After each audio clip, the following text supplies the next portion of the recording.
tonight to listen to my rantings.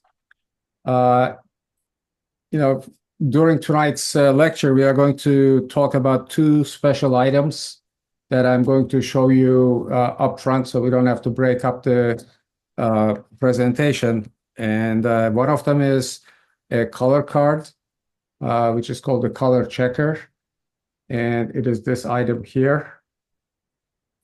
As you probably can see, there's lots of dots on this device that are calibrated colors that you photograph and then apply these profiles to your images. It also has a gray card built in, so you can use that for your color balance as well. And the other item that we are going to talk about as a special item is this little spectrophotometer. Yeah, it doesn't, okay. So it's this little item. This has a dome where the light comes in to monitor the environment. You take it off and you see the lens in it. And this is what you put in front of your computer screen, and it photographs the computer screen and adjusts all the colors. So these are the two items that we are going to discuss that you may or may not have ready at home. With that said, let me start sharing my screen and we'll go into the presentation. And please, do not hesitate to yell, scream, whatever, to ask questions. I'm not going to be monitoring the chat, so if Pat or Rick, you guys see something there, you can yell out, no problem. I'll try to answer the questions.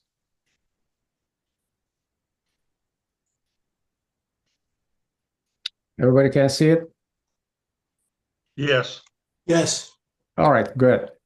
So as Pat was making bad jokes at the very beginning that the presentation is going to be colorful, yes, it is going to be colorful. And so I put in all these colored letters and words as my title slide.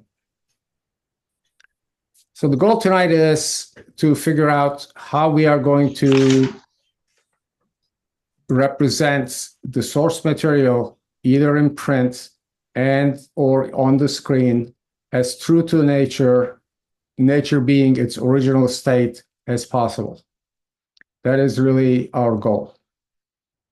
Now, you as an artist may decide that this yellow here is not appealing, and you may turn it into a more darker reddish color, or turn it into lime green. It doesn't matter. That's your artistic expression. But you have to make sure that what we see here on this print or on this screen is seen the same way by the others who are observing it.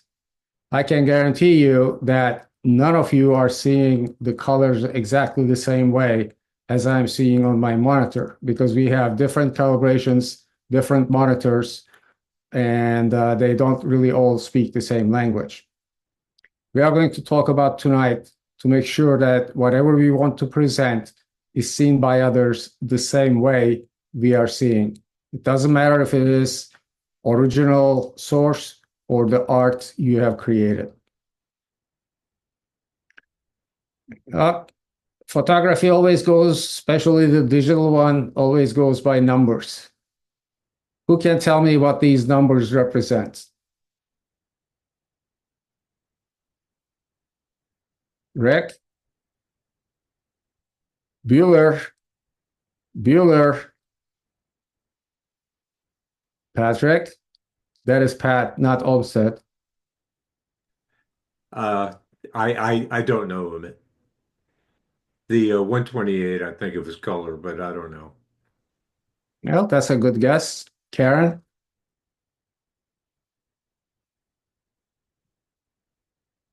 I think maybe you should have stuck with Bueller.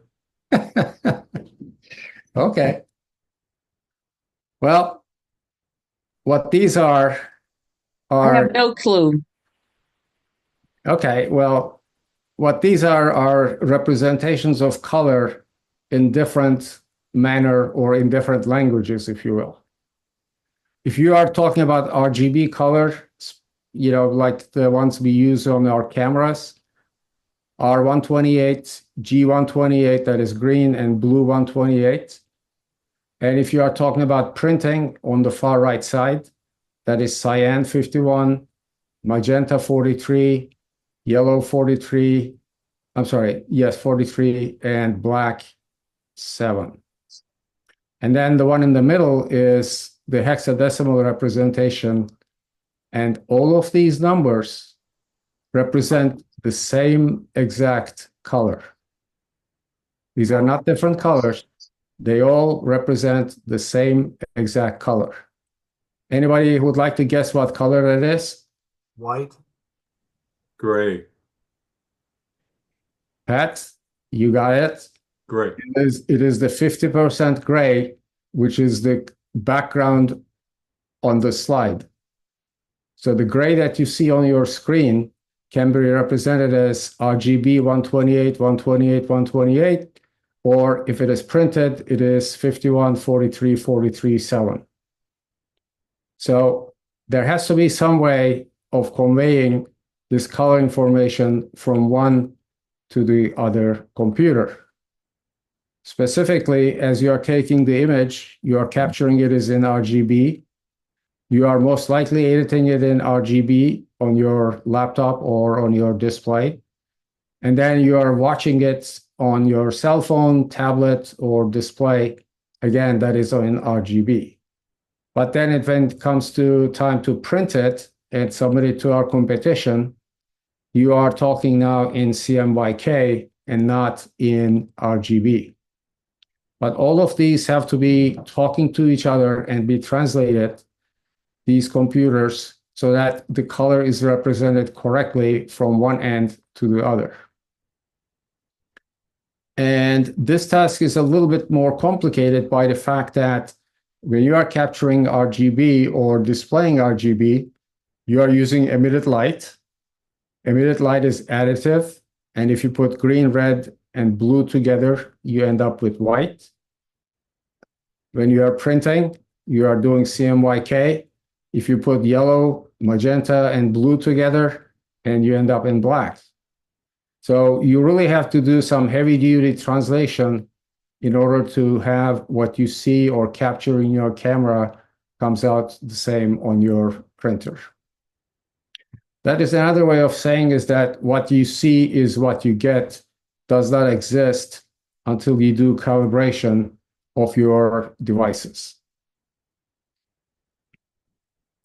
And that brings us to the topic of color management. Color management is a scientific way of representing color from capture to display. It is not subjective, it is objective. It uses standards as to how you calibrate things. It's very numerical. It is repeatable. Color adjustment, on the other hand, is subjective. It is your artistic expression, and you have every right to change the colors whichever you want. These are not exclusive of each other. They live side by side, and they are actually complementary. Because you would like to have your artistic expression to be seen the same way as you are seeing it on your computer or on your print. So they're not conflicting each other, they are complementing each other. Topics we are going to talk about tonight is capturing color, displaying color, how we are going to calibrate our monitors, possibly our printers, and how we represent color. Let's talk about the journey of light. This incandescent bulb on the left-hand side, we usually tell it has a light value of 2800. How do we make sure that color, which is represented as RGB on the right-hand side, gets correctly written to the file on your memory card?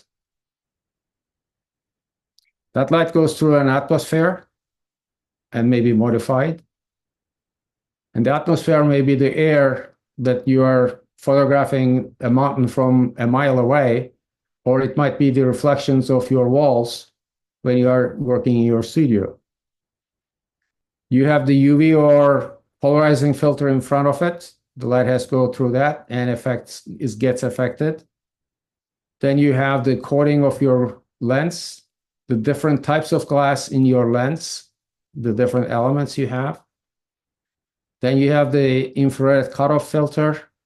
You have the anti-aliasing filter that Rick has been dealing with lately, and the RGB filter before the sensor. And the sensor has its own characteristics. And then finally, your camera has your own characteristics that affects light. So we want to make sure that what started on the left-hand side comes in the same color and is not shifted to blue or to red and get a totally different value. If you look at the graph here, you can see that each of our light sources, from sunlight to LEDs that we use today, to the mercury vapor lamps that we used to use in the past, they have all their characteristic spectra. When we are doing white balance, that is, when we tell the computer to use a daylight or tungsten or fluorescent or cloudy or shade, whatever, or flash, you are telling the computer inside of your camera, to interpret the light that is coming in according to these spectra that have been well characterized. That is the first step in color management, to tell the camera how to perceive the incoming light. However, the white balance does not take into account all the steps that I showed you earlier. We have to account for these. The best way to do that is to photograph in RAW. Because if you are photographing in RAW, any adjustments you make are really always redoable. You are not baking anything in. If you are photographing in JPEG, once you save it as JPEG, that is, it is baked in, whatever adjustments you have made. The next thing to do is to photograph a cardboard, very much like this one that I have shown earlier at the beginning of my presentation, on the scene. You don't do that in your studio and then go out photograph by the beach. You photograph it at the beach where you're taking your pictures. This is called a color checker card. It used to be called Macbeth, then their name changed to X-Rite, and for the last 5 years or so, they are called color checker.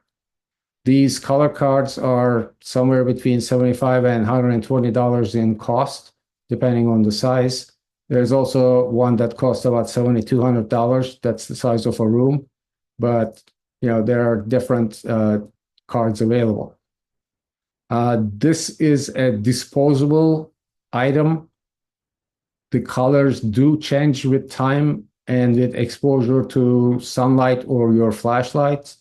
So these are not buy when you are 20 years old and use it until 80 years old. You have to replace them periodically. The prices have been fairly stable, so nothing, it hasn't gone up too badly. The next step is to take the photograph of this card, this color checker card, and create a profile. There's a program that you can download from calibrate.com. It is a free program that creates the calibration profile based on the photograph of this card. And it takes only seconds to create this calibration profile. It's very easy. The best practice is to photograph and create a different color profile for each of your scenes, for each of your cameras, and for each of your lenses.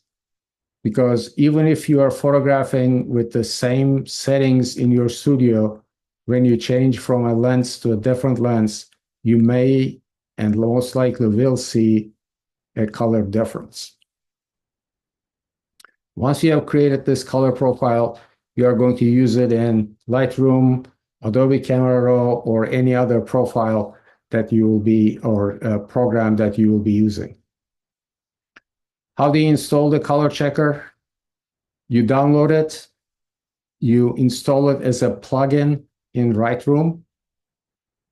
You open the color card image in Lightroom. Then you go to the menu, you go to File, Export with Presets.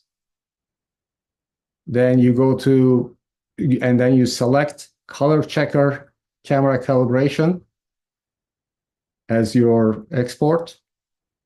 It will ask you to name the profile, and once you named it, you save it. In Lightroom, you have to restart the program in order for Lightroom to recognize the profile that it has created. In Adobe Camera Raw, it is not a plugin. It needs to be a standalone program. You have to convert the color card first into a DNG image, then open up in Color Checker, name and save the profile, and you are done. You do not have to restart the program. It is ready to go. And this profile will be saved in the library somewhere deep in your computer that is not easily accessible to find, but it is there. A suggestion for naming is putting your camera model, lens, and date, so you know when you took it, and if you need to use that profile a year later to re-edit a photograph that you had taken on that day, you can easily find it. And if you create a profile in Lightroom, it will be visible in ACR and vice versa, because Adobe uses the same library bank on your computer. So how does this work? This is a studio session we had a couple years ago in the library where we had a model. It was part of our social, and I took that photograph at that time. And as you see here, when you open it up in Lightroom or in Adobe Camera Raw, there's a line called Profile. And I had chosen to to photograph this image with camera portrait. And if you click on this icon here, it will take you to a menu where it gives you all the possible available profiles. If you open, for example, camera matching, it will give you all the profiles that is applicable to your camera. This is a Canon camera, so it has given me all the camera profiles that is associated with Canon. And as you can see, portrait has been selected, which was reflected here. But as you note that there is another profile line down here, and that takes me to this profile that says Canon EOS 80D. And that is the profile that I had created that day, specific to this session. Now I click on that, and then once I click on the back button here, it shows me that my profile is no longer camera portrait, but it is Canon EOS 80D, which is the one that I just selected. So in reality, you take this photograph with the model holding that color card, and this image is out of the camera without any editing whatsoever. If you look at the histogram, it shows that the three different color channels don't exactly match each other, that we have a little bit too much red and a little bit not enough blue both in the highlights over here and in the midtones and darker tones over here. This is despite the fact that I had selected the profile that was going to fit to the capture at that day, which was flash. But we had some daylight coming in, and we had some fluorescent lights in the room, and the color of the walls in the room, the tint on the windows, whatever we did, didn't exactly match with the camera profile that is dialed in. And that's visible really over here. Karen, by the way, can you see the pointer now?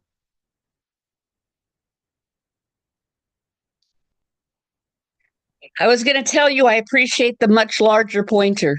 Okay. So on this color profile, if you use the white square on the color checker, this is what allows you to do your white balance. And when you do that, you see that only that and nothing else has changed the color drastically on this image.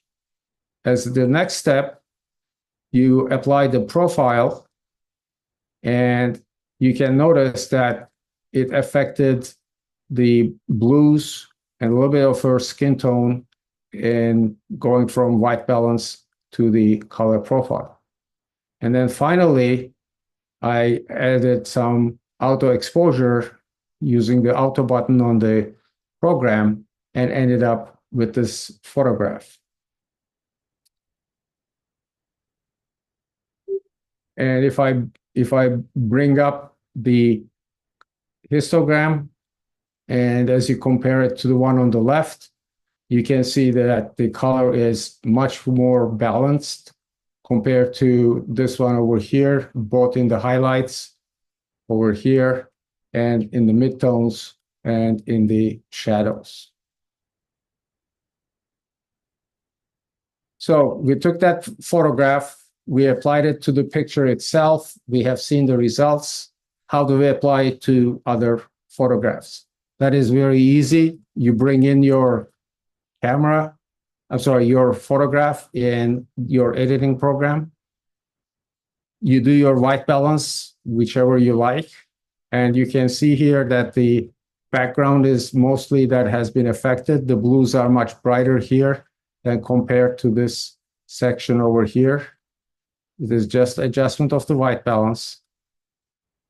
And then when we apply the profile, you might notice that the greens have gotten brighter, and the browns over here, the reds have gotten a little bit brighter as well.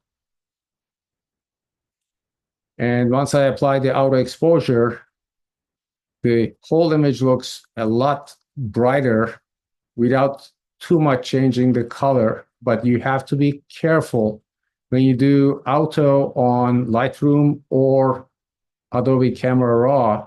It does affect the vibrance and saturation levels.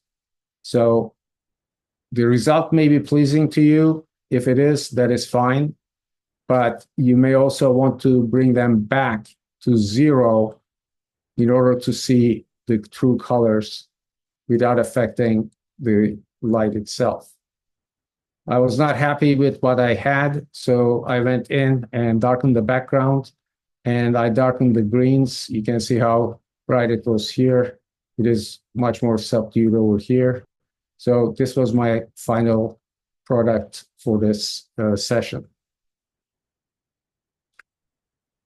There are lots of resources on the web that you can read on how to capture color, applying color profile. If you would like to take a screen capture of this presentation, you can certainly do so now. Or later, when Hylos puts it on the web, you can always re-watch the presentation and get the information from there. I'm going to stop here for a minute and would like to ask if there are any questions.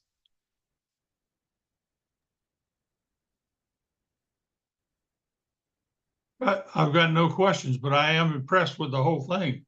The whole lot to it. Hey, Umit, Rick had a Yes. question about the calibrate.com. Mhm. Yeah, Right.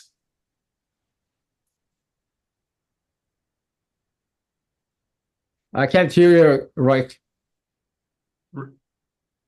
Well, listen up, Umit. Jeez. Just because my mic was off, don't be a baby about it.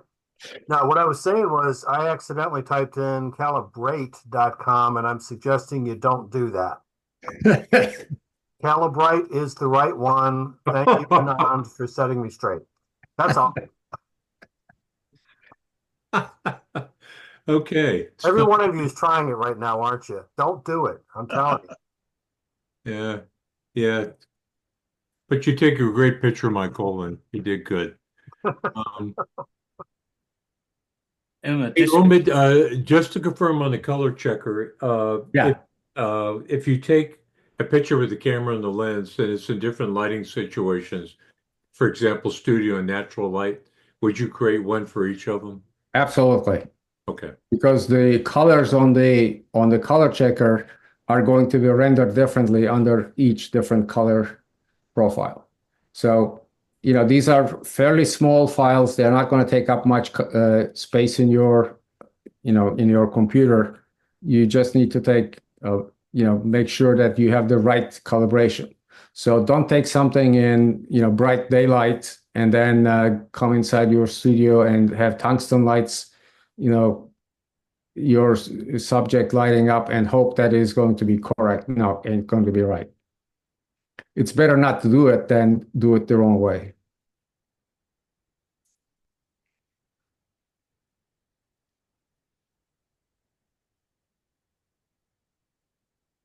I'm thinking that was pretty much all the questions. Okay. All right. In that case, I'll start with the second part of the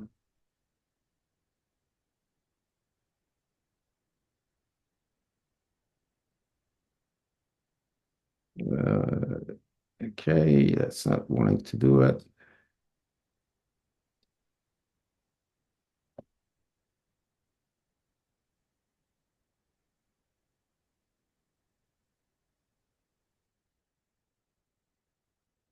All right. The first part of the presentation was all about capturing the color. Now we are going to talk about how to present the color we have captured. So one of the things we need to do is calibrating your monitor. This can be either software mediated or it can be hardware mediated in certain newer high-end monitors. In the software mediated version, you have to warm up your display so it equilibrates itself. You don't have to do it as long as it used to take. You can probably now do it with 5-10 minutes instead of the 30 minutes that we had to do before. But you would like to use the colors on your display. Maybe you watch a couple websites and switch over websites so your electronics is working very well. You can again watch a video on how to do it. And as we discussed, the calibratio.com is the source where you can get this software. You can also calibrate your printer with the same devices that we are talking about today. And we are going to discuss all that next. But the first thing is to change some of the display settings on your computer. You would like to adjust the brightness for calibration, but you don't want it to be readjusted automatically. Also, you don't want it to change the colors on its own based on the surroundings. And you definitely don't want to have night shift on when you are calibrating or editing your pictures. What I'm showing are the settings for my MacBook. I know that all other Windows-based computers have very similar settings. They may be slightly different names. They may be in different places, but you need to take control of your monitor and not let it do what it wants to do. As I have shown you earlier, this is the color checker display monitor, the one on the right, and it can change or check the color, and it can correct the color on your display and or the projector. The other one, which is the studio, it can not only calibrate your display or your projector, it can also do the printer, and it can also calibrate your scanner. So if you are trying to reproduce some photographs that you inherited from your grandparents or parents or whatnot, and would like them to be scanned as correctly as possible, that is one way of doing it. This is the 2023 version of their comparison page, that they have 4 different little calibration devices. But since 23, they have actually replaced the cheapest version with a different calibration device. The one that's on their chart is not available anymore. They have not apparently released a newer chart since 2023. This version, which is the cheapest version, does not have all the bells and whistles that you see here. It is much more limited, but it's also quite a bit cheaper, less than the half price of this next one up here. This device is capable of up to 3000 nits, which is the measurement of the brightness of your screen. And it is compatible with Apple devices, which may be brighter or may have more color than some of the other ones. The Display Plus is even for more brighter displays, potentially for those that you might see in the malls and other places where they display different colored graphics. And this one in the studio gives you, as I said earlier, ability to calibrate your printer and or your scanner. That is not as bright as the other two here. And this may be due to, it might be time, that is, to have this one redone by their manufacturer. So you have calibrated your monitor by putting this device in front of your monitor, hanging it down from the monitor itself, and letting it run for about 5-6 minutes or even longer, flashing hundreds of different colors, shades of colors, and photographing each one of them and saying, okay, I am seeing this color, but it should be this, and creating a profile based on the actual display.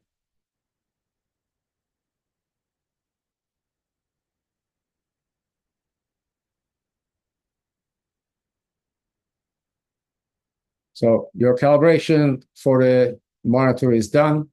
Now you need to calibrate your printer. If you don't buy the printer calibration version of this device, you can rely on profiles that the paper manufacturers have provided, as well as the printer manufacturers have provided. You can go to your printer's website and see what type of paper and printer combinations they have provided you with for adjusting your color. It is best to use what they have if you cannot calibrate it on your own. Hahnemühle and Canson are 2 of the larger manufacturers of different grades of paper, and they do have some terrific profiles that you can use with their papers. they don't necessarily match the profiles that you don't have for different papers. So if you use a Canson for a Canon or Epson, they may not match. You need to use the profile specific to the paper and the printer. Okay, we have calibrated our camera, our computer, screen and monitor, and our printer. That means everything is done and we speak the same language. Well, we may speak the same language, but we may not speak the same dialect. And this is where, for example, bit depth, and that is how we represent different shades of color, comes into play. A bit is a unit of information. It is either in a state of 0, which means it is empty, or it is in a state of fullness, which is 1. So we can represent with 0 the black, and we can represent with 1 the white. So that is 2 to the power of 1, which is 2. If you have 2 bits of information, now we get 4 steps. We haven't changed the 0, which is the darkest we can have. We haven't changed 1, which is the brightest we have had, but we have introduced 2 intermediary steps in between. So we do not have to jump this high from here to here, but now we can step more smoothly from here to here to here to here. And if we have 3 bits of information, again, the brightest and the darkest points will not change, but we now have 8 steps to climb the ladder. We don't have to jump from the first rung to the last rung. Going forward, we get to 8 bits, which gives you 256 levels of shade. And that is what JPEG standard uses. We have 256 levels of gray. We then go to 16 bits, which gives us 65,000 shades of gray. And we use RAW, TIFF, and DNG file formats to represent the 16-bit format.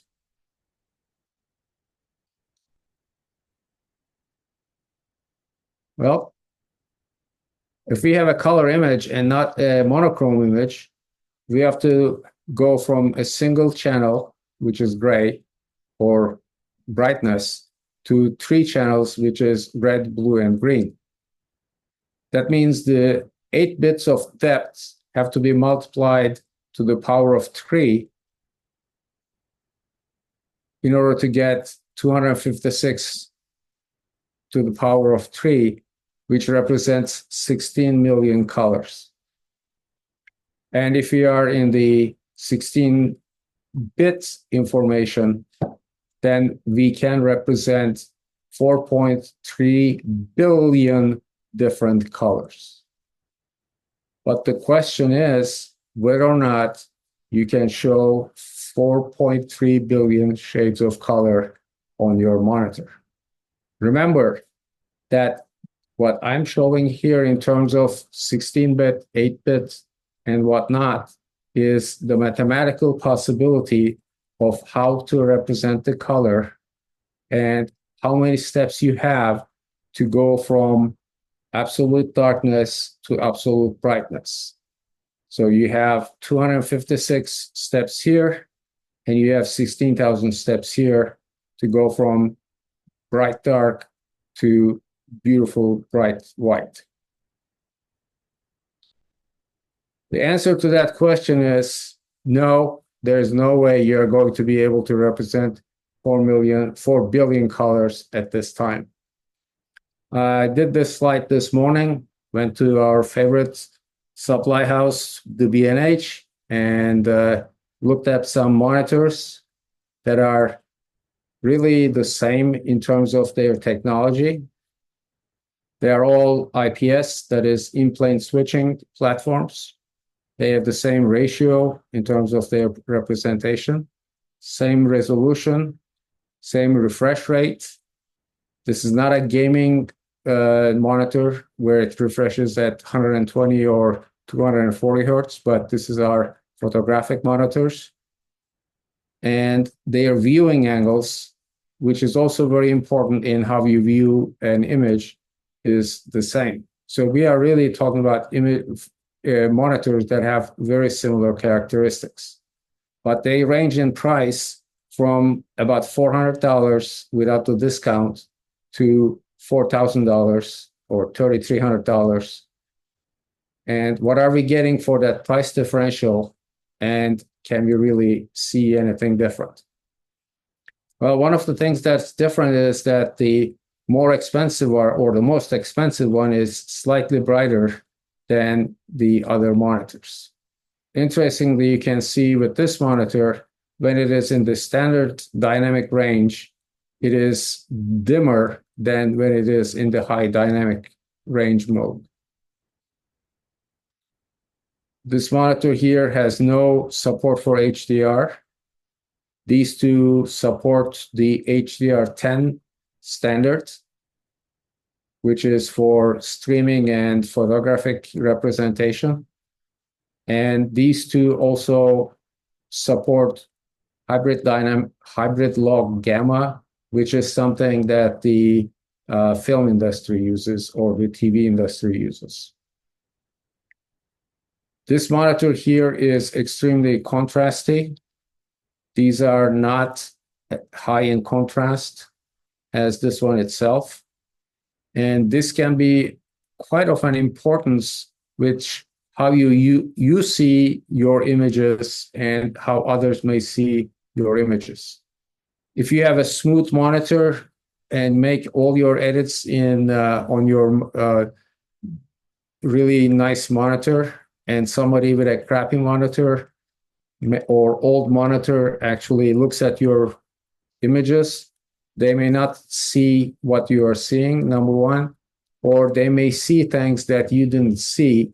For example, if you edited certain areas and they are darker or brighter, they may stand out on their monitor that you are not going to see it on your monitor itself.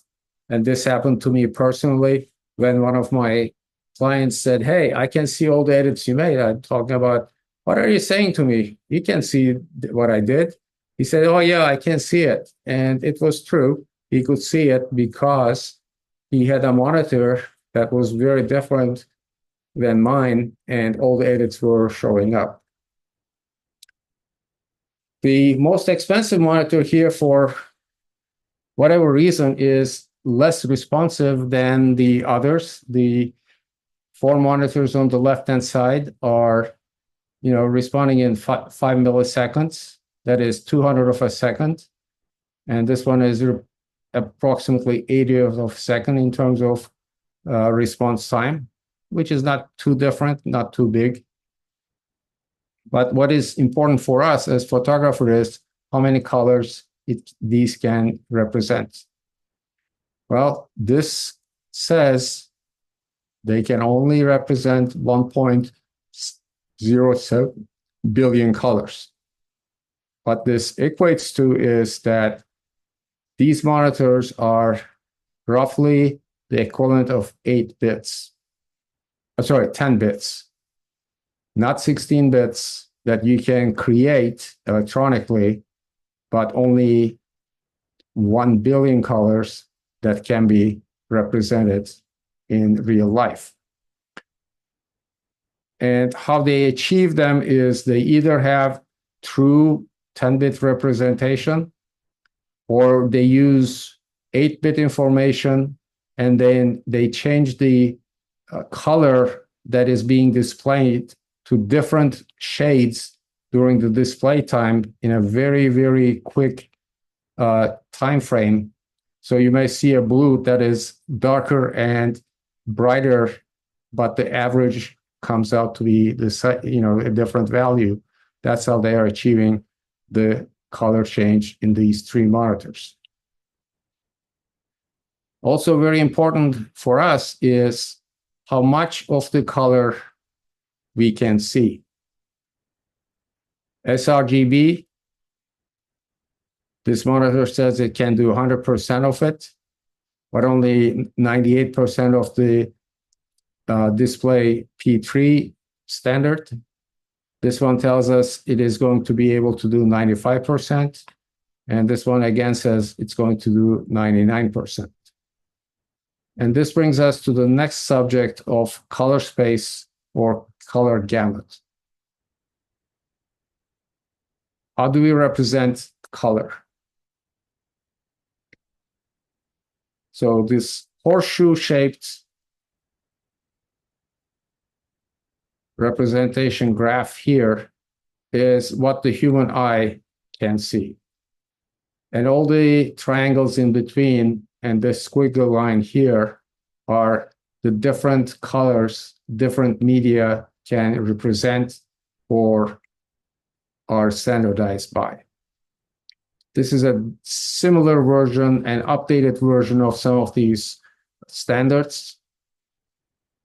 The sRGB or Rec 709 is the narrowest representation.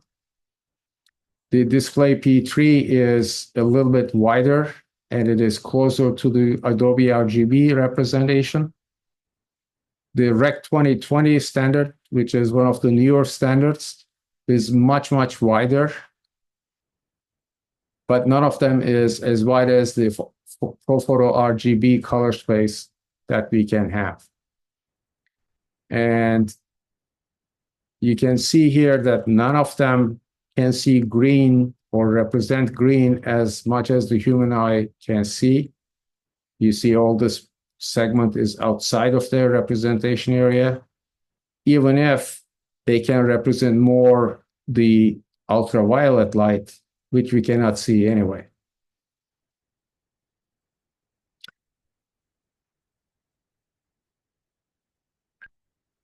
So we use sRGB and Adobe RGB and ProPhoto RGB for capture most of the time, and Rec 709, P3, or 2020 are used for displaying color on monitors.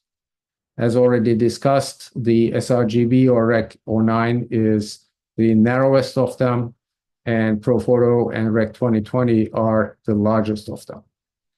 And when you are setting up, calibrating your monitors, the other point you have to take is, where would I like to put my white point? Right here in the middle, you can see there's a 300 Kelvin white point.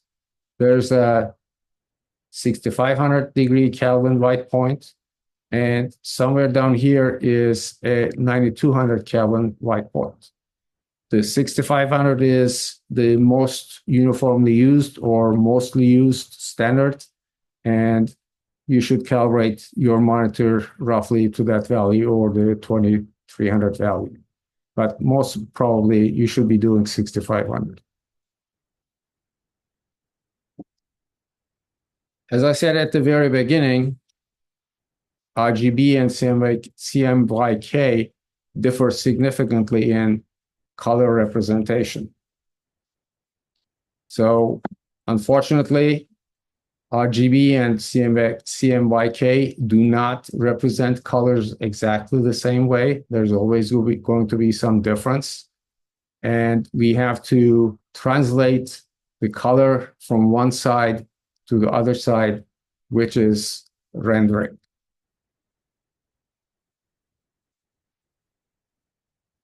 The International Commission, Color Consortium Commission, International Color Consortium defines representation or rendering as absolute, relative, perceptual, and saturation. And what they do is graphed out here with the original here and rendering here. You can see that if you had one-to-one representation, you would be on the straight line. And absolute colorimetric does follow that 45-degree angle in representing the color or the light, but it will be cut off here in the shades, and it will be cut off here on the brights. If you use the relative colorimetric, it shifts the curve and the slope of the curve slightly, and you are not going to be cut off at the top, but you are going to be still most likely cut off at the shades here. Perceptual is represented as being the most useful for photographic images. It is, as you can see, an S-curve.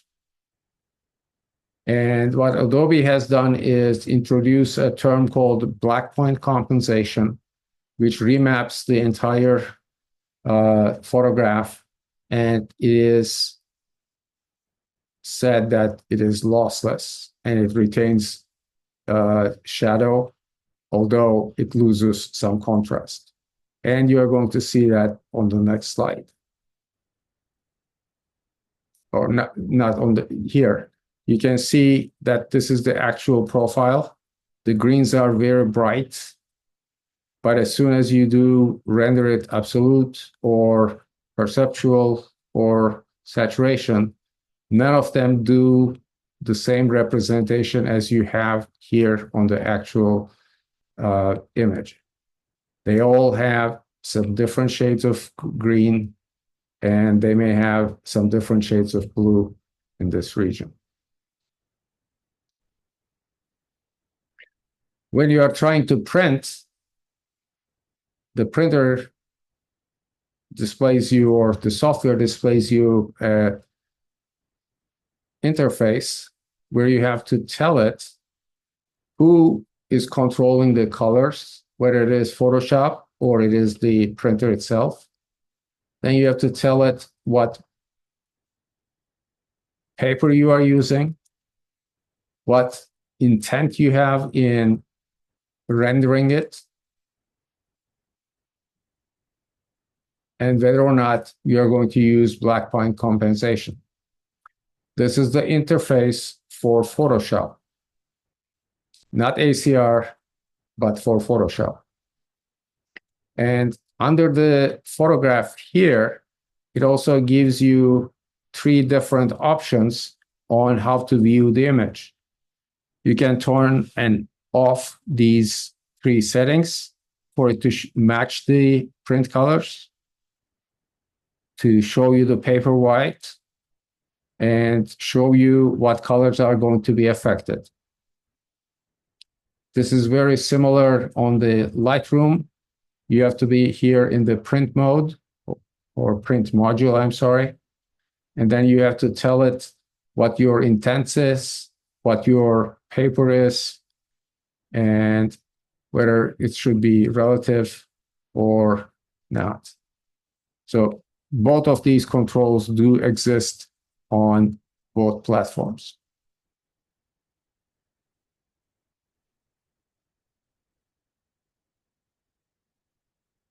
So how many colors can we show on the paper?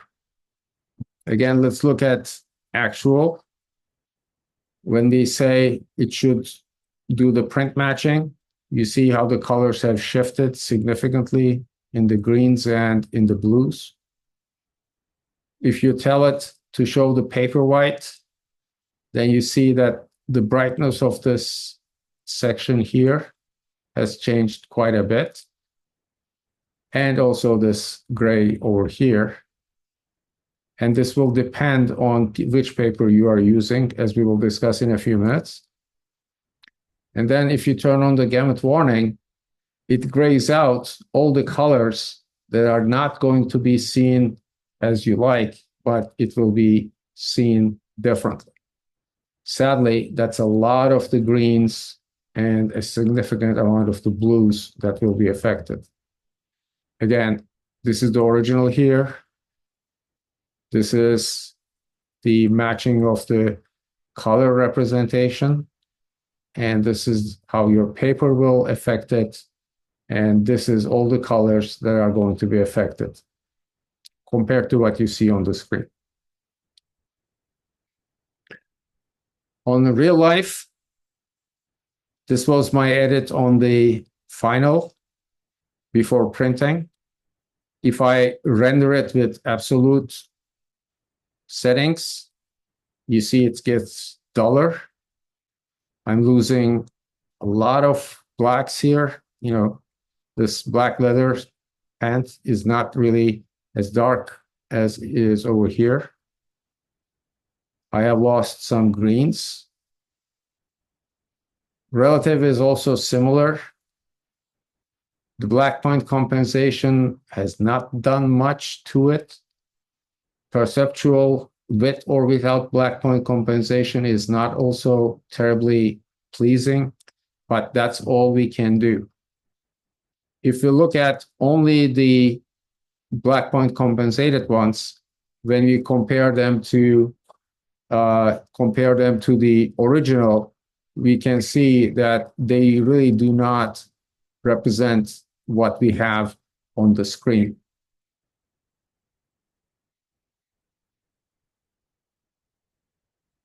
And as I said, paper selection greatly affects how your colors are going to be represented. Whether you use high glossy, matte, pearl, luster, and especially metallic, you are going to have a different presentation of your colors. If you have optical brighteners in your paper, those are the papers that are very, very bright when you look at them. They are beautifully bright, but these brighteners may fade over time, and your image may also deteriorate over time because the brightener is changing, not necessarily only the ink that you have used. And your color, the base of your paper, that is maybe either pure white, it might be off-white. Some of the Barilla papers that are out are more yellowish, pleasing, but not white. Again, the choice is yours. How you want to present your image is up to you, and which paper you choose is going to show a different factor. For example, if I go with a slightly neutral paper, this is what I would see. The fine art paper is more yellowish. I would get a different presentation. The two different ones here, Platinum and Platinum N, give me even different colors. And if I go to matte, I really see a very different image. So how you present your picture using a different color is a way of representing your thoughts. Well, with all that said, we have managed all the color we can, and I would like to thank you for your attention. Umit, that was fantastic. Thanks, sir.